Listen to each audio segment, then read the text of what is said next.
বয়স আজ আর কোনো বাধাই নয় গঙ্গাসাগর যাত্রায়।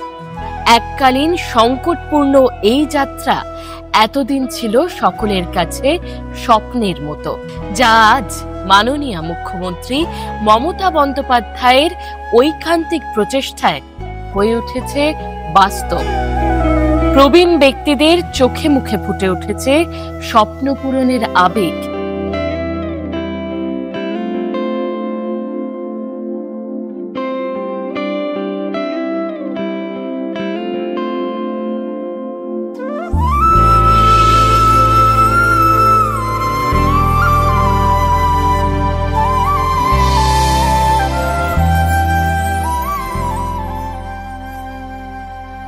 সেই পুণ্যজল ছুঁয়ে আজ তারা ধন্য।